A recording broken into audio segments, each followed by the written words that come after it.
Well, Drew, here we are.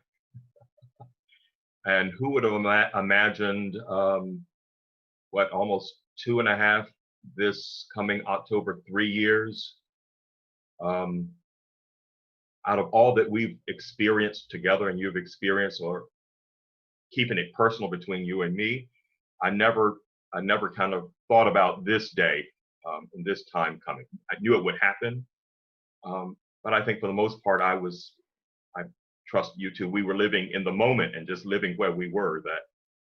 Uh, that your life at St. Francis was it was going on, and our lives together at St. Francis was going on, and we were just in the groove, and that's where things are. But we're at a different place now. We've transitioned, and I just want to say I'm happy for you. Thank you. I'm happy for you. Thank you. I've been thinking about how we came together. As a matter of fact, I had been at St. Francis for about over a little 2.5 years. I was there by myself, without an assistant, and was looking high and low. And honestly, I can't even remember how your name came across my desk. I'm not sure. But the interesting part is, never did I think I would be having a conversation with somebody coming from Milwaukee, Wisconsin. That was just. I mean, I had conversations with the seminary, Virginia Seminary, with Swanee, and then once we connected, the crazy part was me knowing absolutely nobody in Milwaukee. We discovered that we knew two people in common. Yeah. Your former rector and Scott Stoner, who I both knew when we were in Chicago. So I've always said, the church be careful, my brother, because the church is a very small world. So those are just things. What do you remember about that process of just coming to St. Francis, or that discernment about you coming to St. Francis? I mean, it was a process. I was serving as a chaplaincy intern at a retirement community in Milwaukee. And I had just recently finished doctoral studies at Marquette, and recently had completed all the other requirements for postulancy and candidacy toward ordination. So I was I was looking, and the Bishop of Milwaukee didn't have any opportunities for me. So he, allowed me to open up the search and look at in different positions. And so having some connection to North Carolina and to nearby South Carolina, I reached out, and then I remember we had a series of maybe 2 or 3 pretty lengthy phone conversations. And then I remember, of course, when Anna and I flew down to Greensboro and spent a long weekend here, and we got to know each other a little bit more, got to know some of the staff and meet with the vestry and things like that. So it was, I'd have to go back and look at our initial exchanges and initial correspondence, but it was a several month process where we were in mutual discernment. You and the folks at St. Francis were trying to figure out if I would be a good fit here, and I was trying to figure out, and Anna and I were talking together as to whether or not it would be a good fit for us to be at St. Francis and in Greensboro. So it was definitely a process, several months in the making, but I think it turned out to be a good match, and it was definitely a great initial call for me, for sure. Oh, and that, speaking of the Bishop of Milwaukee, I mean, that was another connection, because the Bishop of Milwaukee today, I knew him when he was a parish priest in Northern Virginia, in Arlington. Again, the church, how small the church is. Yeah. I remember it was that weekend, or those days that you and Anna you came to Greensboro. I said to you, because I highly value your experience in preparing for a vocation in academia, having completed your PhD there at Marquette. I said, if nothing else in these 2 years, I said, I'm guaranteeing you 2 years at St. Francis.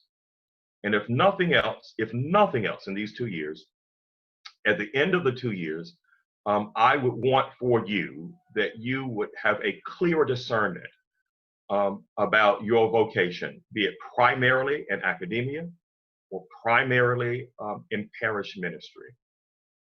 And so now that we're a little beyond 2 years, Father, how has that discernment been for you? What has that discernment been like for you?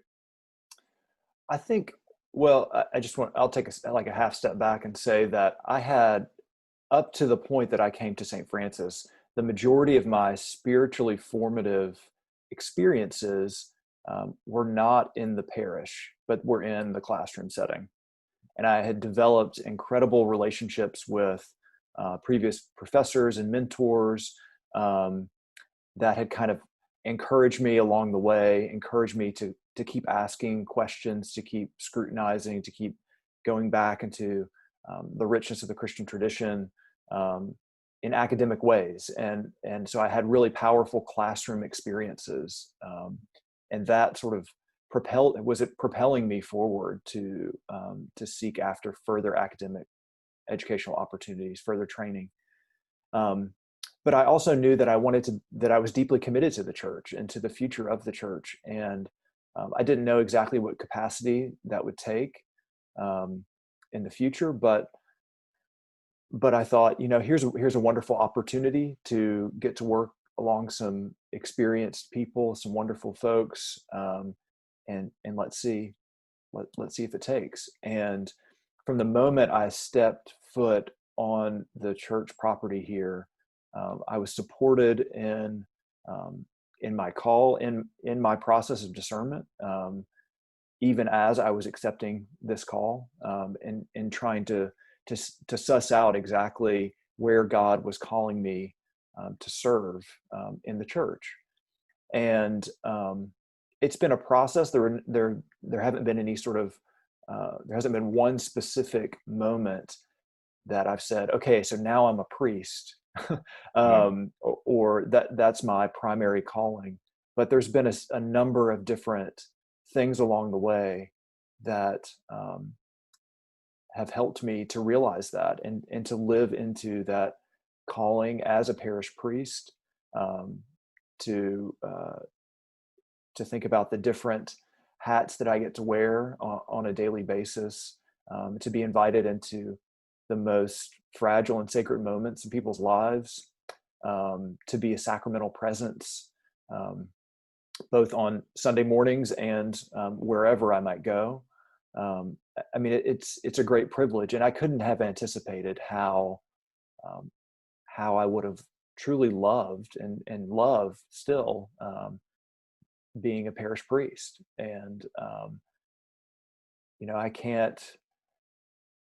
The things I miss about being in academia are the people and the relationships that I had formed over being in school for way too long. And I still have those connections and still have those friendships, but I've gotten an incredible amount of experience here, been exposed to a number of different things that I wouldn't have been exposed to had I waded through the waters of academia. And I think I'm a better person for it, and I know that I'm a better priest for it. I think I've been this time has been one that has shaped and formed me in really powerful ways. Yeah. I was from the very beginning. I was aware emotionally I was self-aware, knowing that you were coming out of academia. This was your first parish experience, full-time parish experience. Right. That I had no intention of wanting to create the term a mini me. My greatest gift, I guess I could say, was to create space where you could develop your own sense of priestly identity. I mean, I felt called to share with you all of an old term nobody uses now, the priest craft, Sure. of how to do things.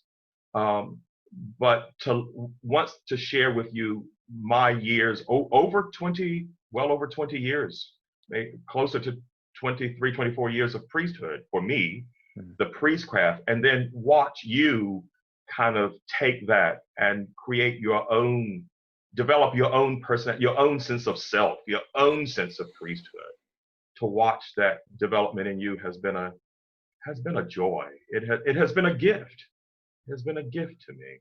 Thank you. Um, are there any moments of coming into your own of like this is me. This is what moves me in this moment.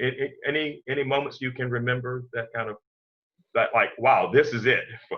Now I feel more me here now. Any moments like that for you? Yeah, I think I mean this experience has been filled with firsts, right? Everything has been a first, at least at some point. My first time as celebrant, my first time chanting, my first baptism, my first funeral, my first wedding.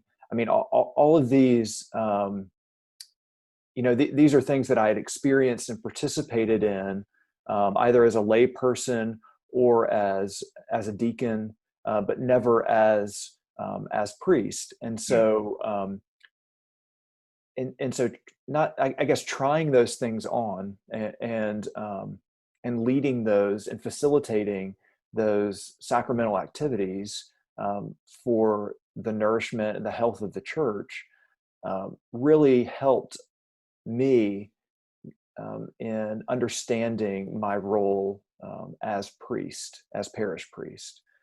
So there are all those firsts. There is, of course, when I was ordained a priest here at St. Francis in December, soon after I started in 2017. That was it was an incredible community celebration. It was also just a really it was a profound affirmation for me in the different decisions and the discernment process that I had taken to get to that point. And I'll also say too that the time that we spent together in preparing the parish for the first celebration of the Great Vigil of Easter. Yeah. Yeah.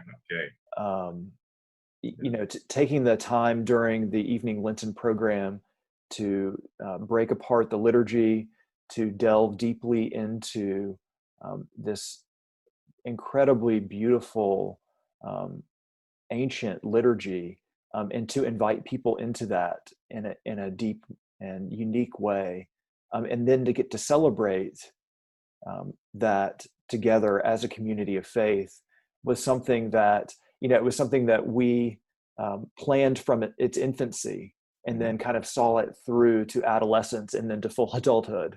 Right. Right. And And that if you're for going to carry the Easter imagery, I mean, literally to birth. I mean, right, that right. right, right. So that to me was an incredible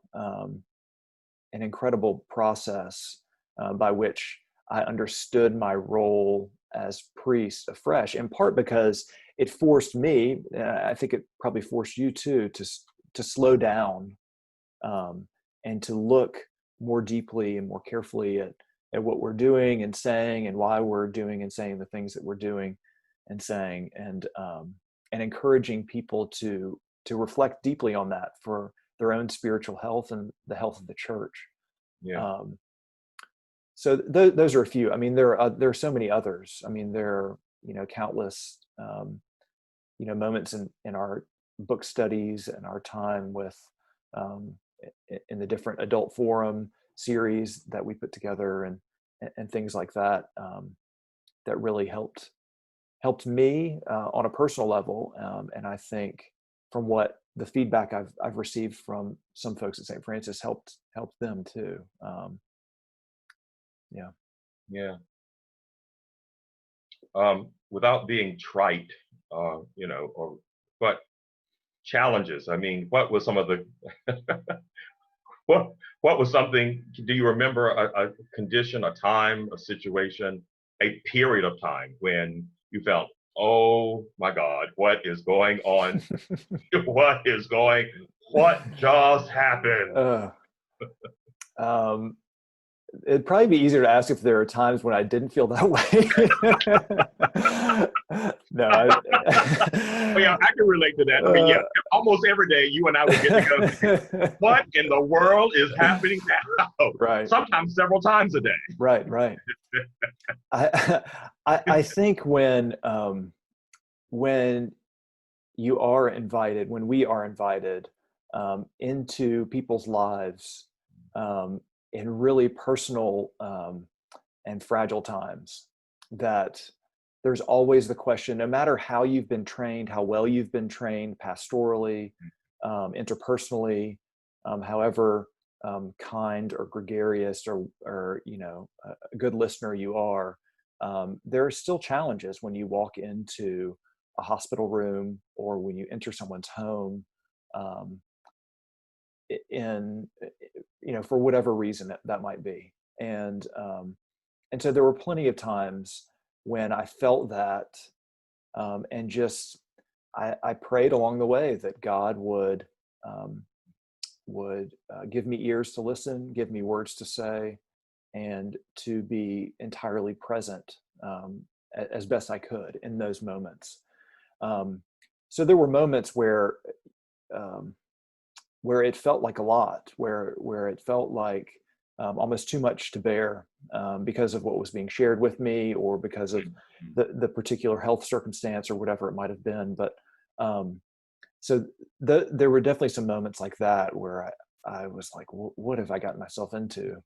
Um, I'll also say too, as a person who's introverted, to be in a position of to be up front in front of people, to be there's an expectation of leading, of being the person who prays for each and every situation, Yeah. to always kind of be on. At times there are challenges with that, I think. So, and also being introverted too, there are challenges that working as a member of a staff um, can bring, and dealing with and understanding different personalities and different working relationships. Um, that can be that can present some challenges. I mean, Yeah. it presents opportunities for personal growth, obviously, and the growth of a staff, but there are also challenges that are coupled with that, I think. Sure. Yeah. Yeah. I mean, sometimes, as I watched all of that happen, sometimes I felt like, I was sometimes in the control tower, watching all the planes just kind of flying around, knowing where every plane, not just physically was, but emotionally and spiritually was. Sometimes I felt like I was the ringmaster in a circus, just watching people literally on the ground running around each other or tumbling over each other sometimes. Yeah. But I think we did it well. I don't think we could have done it much better. I think, and I want to say to you that bringing your full self, because I cannot think of a time or remember a time when I did not sense, even in stress, that you did not bring your full self. Um, in your greatest moments of passions, and you did have some, you were passionate because you were fully there. Mm. And you can work with something when it's there. It's hard to work with something when it's not there. Sure. And so I that has to see that in you, with all the sometimes the stresses and strains of working together in all of our varied personalities. I mean, because in our staff, I mean, there are varied personalities trying to Sure. working for the same thing. Yeah. So, I mean, you have a life that I have not had, as a husband and as a parent. Um, that has not been my vocation, but it is a great part of your vocation. So, How has that been trying to manage manage these two vocations for you?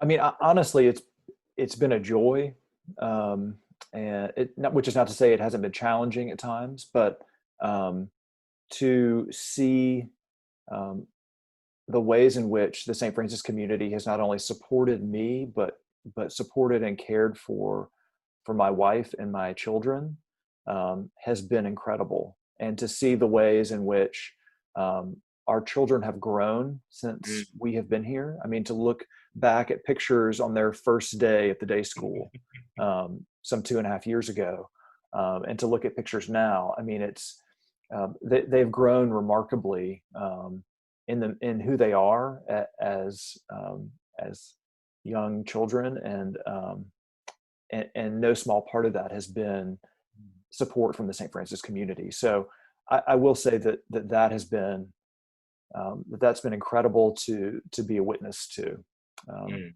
in this time.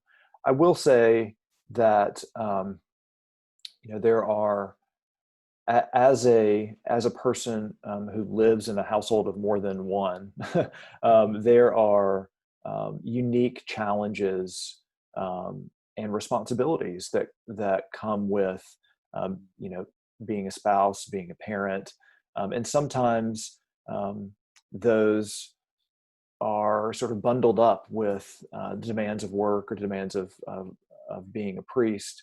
But my wife Anna has been incredibly supportive of me in my role here at St. Francis, and understanding who I am as a priest. And my children have been wonderful as well, and they've also served. And I've noticed this especially during this time when we've been in shelter in place order, stay at home orders and things, that my children have really served to ground me when things feel like too much, whether at work or in my life or in the world in general, to walk in to my house and have my children run up to me and give me a hug and tell me how glad they are to see me, or whatever, or ask me to play with them, or whatever it might be, has helped sort of ground me in really helpful formative ways. And so in that, I couldn't have asked for a better support system, both in my home and here at St. Francis, supporting me and my family. Yeah, and it's been a joy. That's they have been our children. As a matter of fact, I will never forget the day that I was sitting in Linda's office. You came into the office and you closed the door, and I'm thinking, okay, what's going on? He's closed the door. We're shut up in this room. What he's going to tell us? And you told us that Anna was pregnant, and it was, and then 9 months later came Rose, and Right. and I will never forget, that big snowstorm we had that weekend she was born. As a matter of fact, we didn't have church that Sunday because of the That's snow.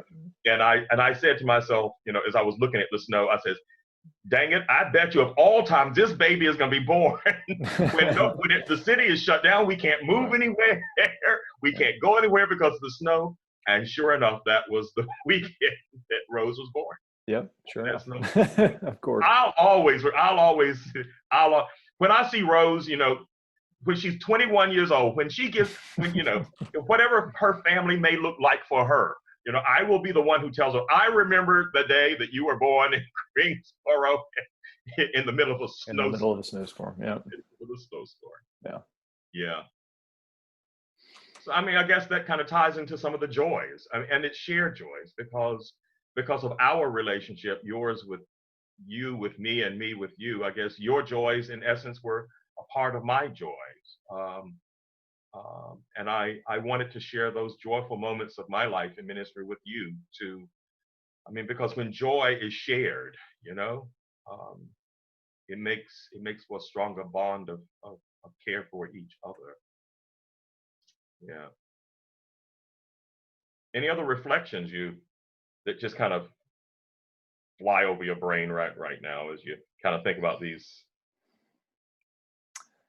I mean, this is a time for me personally, and for our family, really, that that has been so mixed emotionally. I mean, it's a time of excitement and expectation and promise for what's to come, but it's also a time where we've been sad. You know, we're sad to leave the community of St. Francis and um, some of the relationships and friendships that we have established here, both at the church and just in the community at large. Um, so it's you know, all these things are bundled together, and it's all compounded by the fact that that we haven't gathered in person for some time now. Yeah. So that puts a different a different tint on things. And yet, at the end of the day, we also know that and trust that God is at work through the Spirit in times like these and in times unlike these. And so, you know, we are doing our best as a family to sort of lean into that promise, to know, to trust that that God is guiding us along the way, even when we feel you know, mixed emotions, even when we feel sadness or disappointment or grief or excitement, that God is in the midst of that some way, even if we don't recognize the way in which God is at work. Um, so, you know, and that's what, I mean, personally, that's what I have seen time and time again. I've seen in my time at St. Francis, I've seen God at work in the lives of people in times of incredible joy and in times of incredible sadness and everything in between. And so that is something that I'll absolutely take with me is the ways in which grace is worked into people's lives in really powerful ways that works into people's humanity and heals and elevates and moves us each as individuals forward in this life of faith, and equips us with courage, encourages us, Yeah. empowers us. So, well, no, that's something that I've been thinking a lot about recently, especially in thinking about this being a time not only where we're sheltering in place, but where we as a family are thinking about transition and moving. Yeah. As we end up this time together here, um, I want to say, maybe I've said this to you before, or maybe I've said it in some way other than what I'm about to say now. But I just want to let you know that our time, my time with you, your time with me, that I know today that I am a better priest because of the time that you and I have shared together. For every question you have asked me about the priest craft or the church or church polity, it only helped to affirm that I am doing what God has called me to do. And the great privilege, the burden and privilege and joy of imparting that on to another priest. And it has made me a better priest. And you have given me that unique gift. Um, and I am thankful. And I will always thank you for that. And I pray that beyond St. Francis, um, beyond Baton Rouge, um, that our relationship will still be so that I would get a telephone call to say, okay, what about this? You know, what do you think about this? I mean, I would want to, I'm sounding like an old man, an old sage. But in essence, I do have these years, and as a dear friend of mine taught me the phrase, you know, I have with all sincerity and literalness, being literal, I have more life and labor behind me than I have in front of me. And it makes a difference on how I see myself and my life, my vocation, and my priesthood, and the joy of sharing the richness of what I have been blessed with for all of these years. To be able to share that with you has been a gift. It's been a gift. Thank you. I appreciate that. You know, one of the things that really attracted me to St. Francis was that I would get to work alongside a rector, a priest with significant experience that I could learn from, and that I would be able to walk alongside and partner in ministry with, and I couldn't have asked for a better first call. I mean, I feel like you were an open book in many ways, and guided me along the way. You know, encouraged me where I needed to be encouraged. You know, showed me what I needed to be doing when I was doing something that I shouldn't be doing. But that to me was a great benefit in understanding who I was becoming, I guess, as a priest, understanding priestcraft, understanding my role here as assistant rector, and then more generally what my presence meant in the life of the church. And so I'm incredibly grateful to you for that, and I'm incredibly grateful to the people of St. Francis that created a fertile environment for me to practice that, and that allowed me to grow and to question and to stretch my wings and see what God had in store. So I couldn't have anticipated the time, these past 2.5 years, the time that would have meant for me. And it's been incredible. I've experienced, you know, as the Gospel of John says, grace upon grace. Yeah. And I'll take that with me wherever I might go. Yeah. Well, thank you. Thank you for this time. You know, obviously, you know, in a perfect world, you know, we would be sitting around a table, you know, sharing a beer or a glass of wine as we would have this conversation. But thank you for being you, and thank you for making a difference. And know that as you go, as you leave, you go with our blessing, and you go with our love that will not end. That will not end. That old hymn, "Oh love that will not let me go, I hang my restless soul in thee." Yeah, that will not end. So, brother, go in peace, go in love, and go with God. Amen. Amen. Thank you.